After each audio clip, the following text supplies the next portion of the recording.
But I see it, and I'm like, I don't know, maybe it's just me just looking at it too hard, but it could be just his age, and obviously, like you said, he's just a different type of guy that we saw from, 15 years ago, so to speak. Now, let me ask you this. Watching the open of Raw on Monday night, what did you think about the co-general managers for Ambrose and Miz? Well, what did you think about that? I didn't like it. I wasn't really that thrilled about it. Like, have one or the other. Why do you got to have both? I think cheesy. they wanted the comedy effect.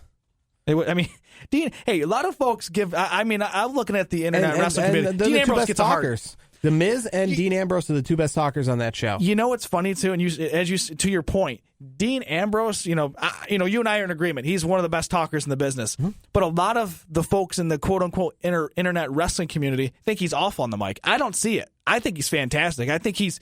Clearly, like last week, we saw the cell phone. He really was not talking. But, you can't take Dean seriously. He's just a goofball. He's a nut. Yeah, I love that's part of his character. I love it. I don't understand why anybody in the wrestling community wouldn't like Dean Ambrose, because that's his character. He's not, he's silly and he's goofy, but, he's not trying to be anything but that. He's not trying to be serious, but coming off as silly and goofy. He's trying to be goofy. He's being himself, though. Because if you watch, I watched Total Divas. I'm not ashamed to say that. I enjoyed it. It's one of the reality shows that I'll actually watch. Yes, it's WWE related.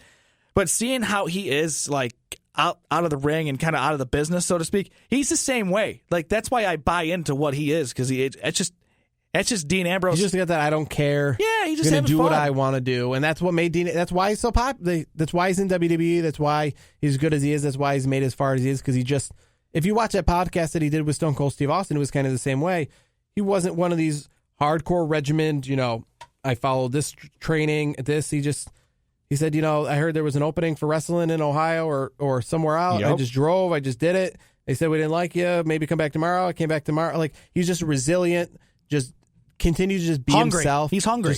And he just does it. He doesn't. And speaking of that Stone Cold podcast, he doesn't feel like he's playing a character. Did you? I've read a lot about the Stone Cold podcast, which, by the way, is a great podcast, great listen. But a lot of folks thought that podcast between with Stone Cold interviewing Dean Ambrose was awful. I don't know where people, and that was the reason why they kind of pulled the plug on things for a bit. I don't see why it was. I thought it was good. I thought they had decent chemistry. I enjoyed it. I didn't. His podcasts are different with everybody. Yeah, it depends on who you're talking with. I thought it was fine. I didn't think there was any sort of. But they nixed it for a while because I guess Vince wasn't happy with it or something. That's what I read online. It must have been a Vince personal thing. I can't personally tell you or describe to you why he would feel certain things about certain things, because I don't understand, and that would be one of them. I don't understand. Yeah, Dean Ambrose is a different character than Stone Cold Steve Austin, but Stone Cold Steve Austin interviewed a lot of people, and you know what? The one thing about the Stone Cold Steve Austin podcast, even if it went completely off the rails, it would have just made it better. I thought, if you look at the other stuff, you're talking like AJ Styles and whatnot. That's fun. I enjoyed Stone Cold's podcast. I think he does a great job. I love hearing like the on the road stories. Is kind of the stuff you don't see. You know what I mean? It's just kind of like, hanging out with the boys, or hanging out with everybody there. I think that stuff, getting to hear those old stories and kind of just hear them shooting the breeze about, being on the road. I personally love it. I think it's one of those things where, it's a good thing to have on the network, because a lot of folks are looking for that. And I like the other one with Rosenberg on it. What is it? Bring It to the Table, I think it is. The WWE half an hour special they do probably once a month. I think it's really good. I was watching it after Raw on Monday night, and it was very interesting. Now, what do you make of the controversy at the start of the Bring It to the Table podcast, if you will, where they kind of made light of JBL and Mauro Ranallo, where Peter Rosenberg let off the show saying, I had some controversial comments. Corey Graves says, I had some controversial comments. And then JBL says, and they kind of all look at him kind of like some of that New Day thing where it's like, you have anything to tell us? Yeah, what's going on? With the Page thing a few months ago, it was like, and then they all look at JBL and they're like, all right, your turn. And then it was like kind of this, and I won $21 in a round of golf. Yeah. Like it was all a joke about probably the JBL. Controversy surrounding JBL. It's JBL, and you know what? Obviously, obviously WWE thinks highly of him because they didn't do it. They didn't give him any punishment for anything. So I mean, I know we talked to on a previous podcast that. Well, I think that they definitely pick favorites, and I think JBL is very high on Vince McMahon's list. And he doesn't do any wrong in Vince's eyes. It seems like. And JBL, I know, does a lot with Vince McMahon, especially in his financial area. So I think that's probably a big. He probably gets a free pass on things. He gets a hall pass. Yeah. And then I was watching Total Divas, and it's like Eva Marie. I know Eva Marie. She came. Her wrestling career's kind of been a train wreck, to be honest with you. But they suspended her. I mean, yes, the wellness policy is what it is. But going back, like this was before SummerSlam last year, but they aired on the E! Network. I believe it was last night, or was it? No, it was Wednesday. No, it was Wednesday night. But yeah, I mean, it's like she had these prescription issues where it was the same pills she's been taking since she was a kid, I guess. But because it was some sort of miscommunication, like you couldn't work it out and say, okay, we understood that you've been taking this for a long time. And then they just suspended her for 30 days. Why not get her side of it or her doctor's side of it? Like, if that was JBL, they're probably like, yeah, no problem, you're good, you're fine. It's JBL. I feel like there's a double standard with certain people, like you said. I mean, I think JBL is kind of on that pedestal. Well, I mean, that's how you know how it is. It's a private company. That's how it's going to work. I mean, John Cena can pretty much end of time. John Cena can do whatever he wants. I mean, we know that. I mean, John Cena can do anything. I think Miz is up there too because Miz is pretty entertaining. And I do want to retract a few things that I did say. I don't even know if it's always about entertaining though. I think it's about how important you are to the company and how important you are to Vince. And speaking of Miz, I do want to retract. Take a few steps back because I know a few weeks I was kind of hard on Miz. I'm man enough to own up to it. Miz, watching Miz, he's good. I was hard on him a few weeks ago, but I think he is one of the better talkers. I do have to backtrack on what I said a few weeks on our podcast previously. So I do want to put that out there. I think Miz is pretty darn good. And watching him on the Total Divas, the way he is with Maurice and how he is as a person, I like the guy. I mean, I hope he stays around for a long time. I know that WrestleMania, a few years back wasn't, one of the highlights of WWE's history. But I think Miz is honestly hotter than he's ever been, so to speak. He's on fire right now. So you'd be okay with seeing main events of more big-time pay-per-views? How about the Miz main eventing SummerSlam? I'm making a 180 on him. I like his character the way that his character is. That does not mean I want to see him in heavyweight contending matches. No, I mean not at winning the top pay-per-views of the year. I mean, I don't want him to be Roman Reigns where he's getting forced off folks' throats. I mean, he's good. But I mean, you could put him on the main event, and he was doing that. He's been doing that for years. But I wouldn't put him as a Roman Reigns where you're going to push the heck out of him. That's just me. Now, speaking of Roman Reigns and his rival Braun Strowman is now out 8 weeks. Now, this injury kind of confuses me a little bit for the fact that if it's a legitimate injury, why is he even showing up and competing on Monday Night Raw? They're trying to sell us outside of WWE that this is a legit injury.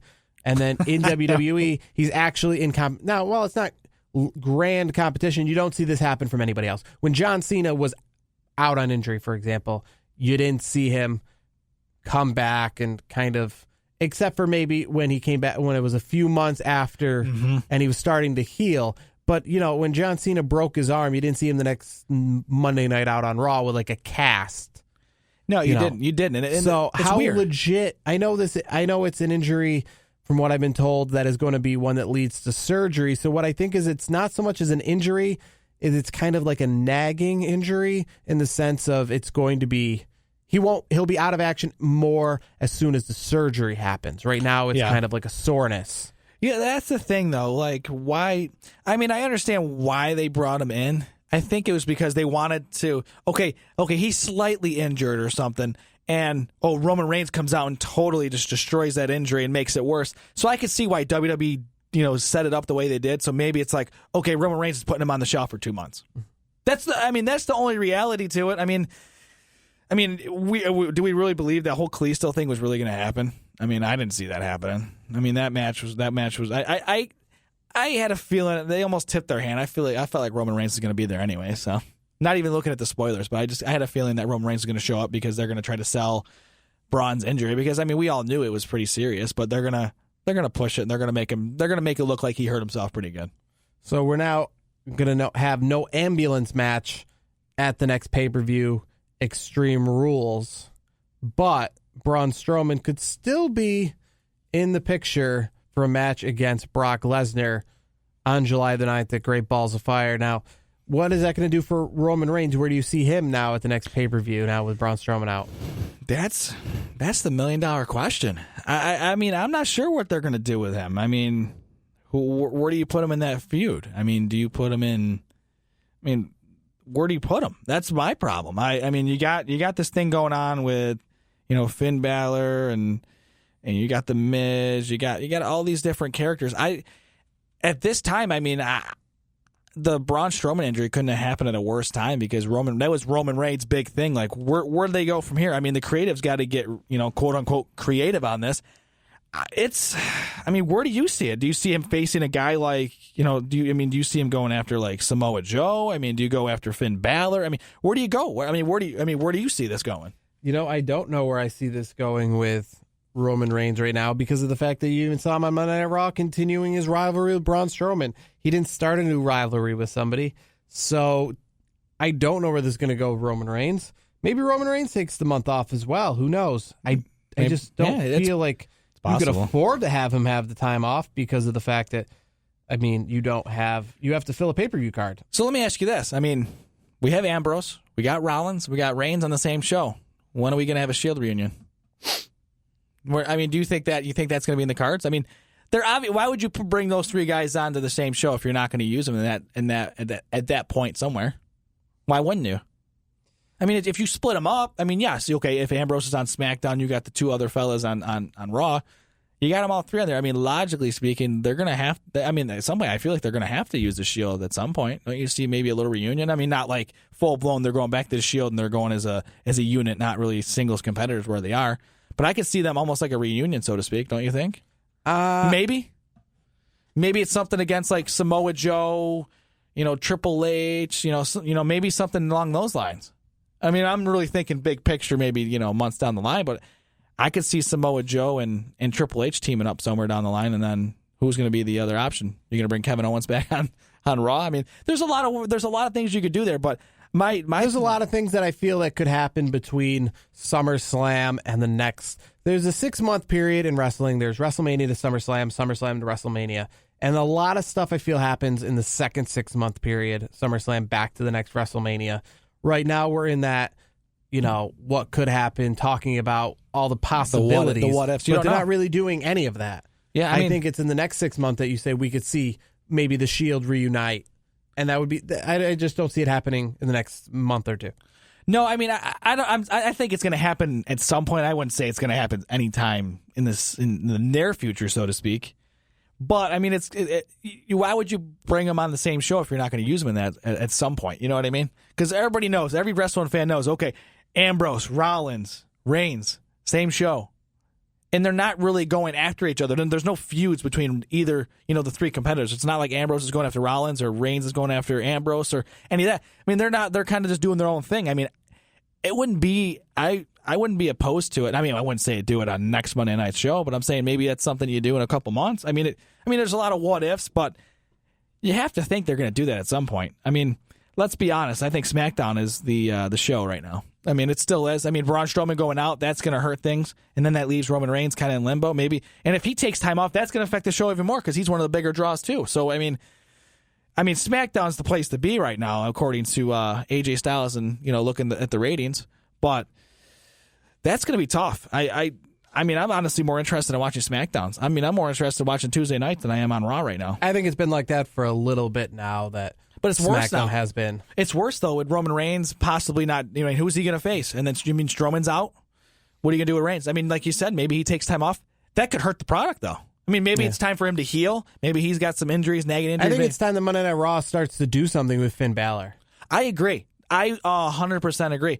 They're they're kind of just letting him sit there. They brought him back, and now he's kind of a mid-carder. Yeah. Why isn't he right back in the Universal title picture? To me, that is the most mind-boggling thing since Finn's been back. I mean, you guys know, I'm the big Finn Balor guy. I've always, I've watched him at NXT. You guys know I'm an NXT guy.